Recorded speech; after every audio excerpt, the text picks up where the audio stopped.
Ladies and gentlemen, boys and girls, this is Ship Moto. In front of us, we have the Kawasaki ZX4RR. Ang ganda ng bike na to. Isa sa mga pangarap ng mga rider ang expressway legal na motor katulad nito at ready to racetrack ng Kawasaki. So without further ado, samahan niyo ako mag-ride sa napakagandang bike na to.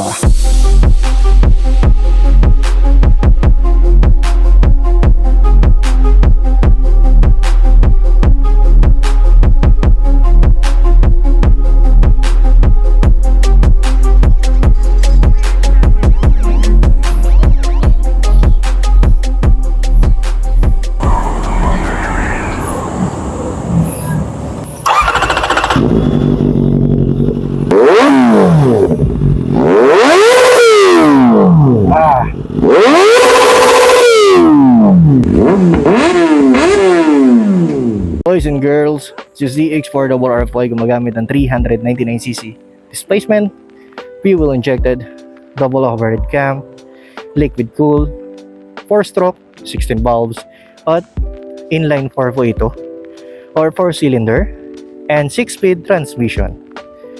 It comes with power. Meron po siyang 77 horsepower at 15,000 RPM.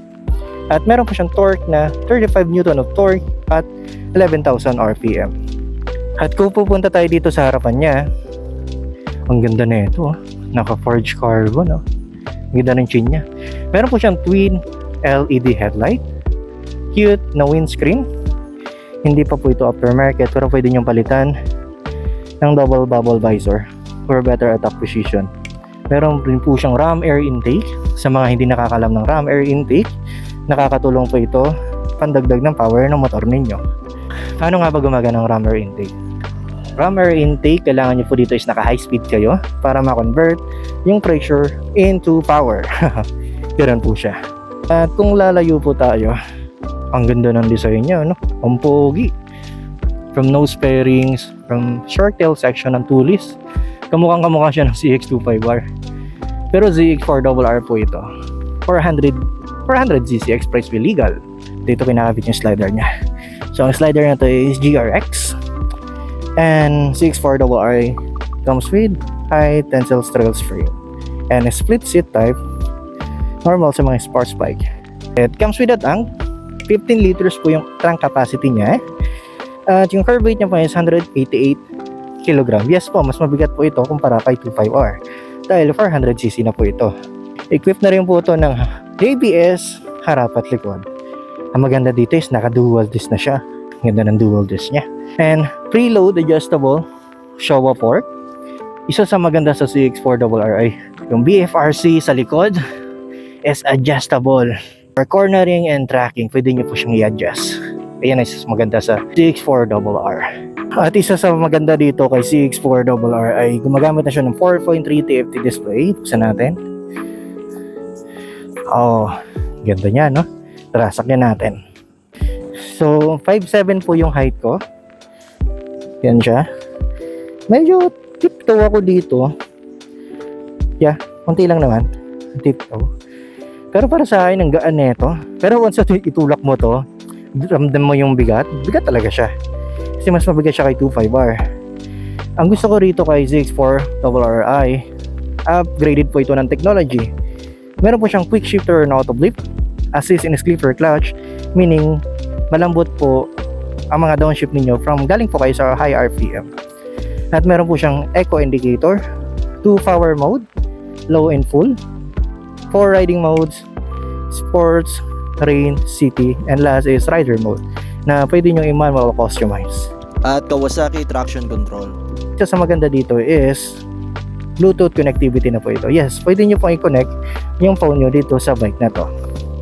Ang ganda, no? Equip na rin ng ABS, harap at likod. Saan ka pa? Diba? So, sound check natin. Yung canister Austin Racing. So, subukan natin i-bomba. Yan ang gustong-gusto nyo.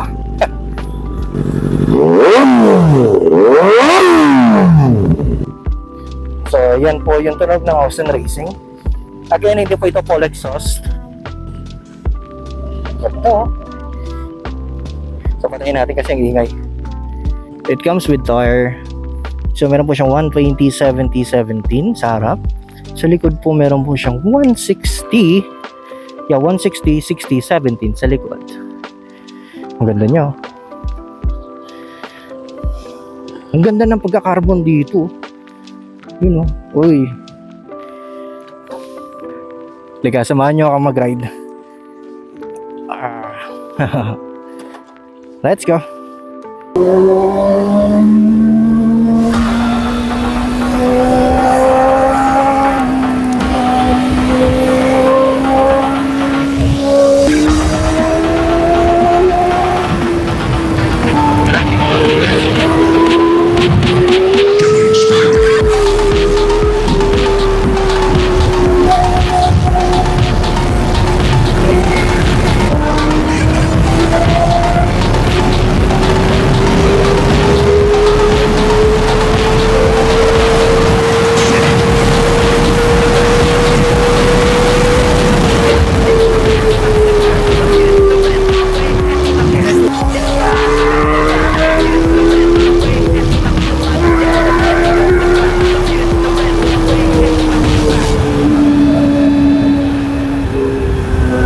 Grabe tuhulin. Tumesting tayo ng third gear pero 164 lang yung kinaya natin. Since marami kasi dumadaan so kailangan natin mag-ingat. So hindi ko pa ni-redline yun. So balita kong first gear neto is mapalo ng 103 km per hour. At ang second gear niya kayang pumalo ng 153 km per hour.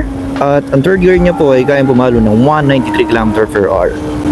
At kung pupunta tayo sa per liter consumption niya, napakatipid nito. It will be 21 km per consumption per liter. So maliban na rin siguro sa piga ng throttle mo, pero isa ito sa pinakamatipid na 400cc na kilala ko. It comes with a technology, panalo ka rito. Imagine, pwede may connect yung phone mo sa bike na to. At saka meron siyang 4 riding modes. So yung iba meron siyang 3 riding modes, ito meron siyang 4 riding modes. Yung last is 4, it will be rider mode na pwede may customize yung power ng motor mo.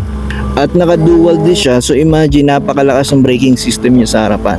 At meron po siyang BFRC, Showa, light suspension sa likod na for easy operation, for compression and damping, para sa cornering or tracking. So adjustable po siya.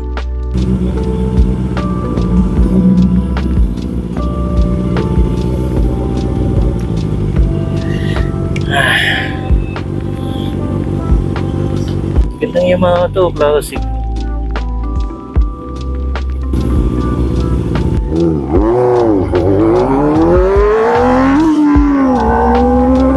At yun, isa sa nagustuhan ko dito is yung handling niya. Sobrang gaan niya. It comes with power. Oo, di ba? Ang dali mo makuha yung power, hindi ka bibitinin eh. Pero ikaw yung tao na galing sa 1000 or 600cc, magkaiba po yung hatak nila, mararamdaman mo talaga. Given na mabibiting ka sa power dahil galing sa mataas ng cc, pero yung mga taong gusto lang yung express wheel legal na motor, yung ganitong horsepower, yung ganitong torque, panalong panalo na to eh. At saka alam niyo ba si Kawasaki, meron siyang positive neutral finder na tinatawag. Ibig sabihin nun, napakadali pong mag-neutral.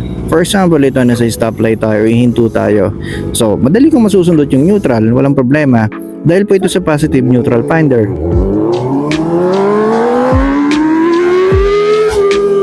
Ano nga ba ang positive neutral finder?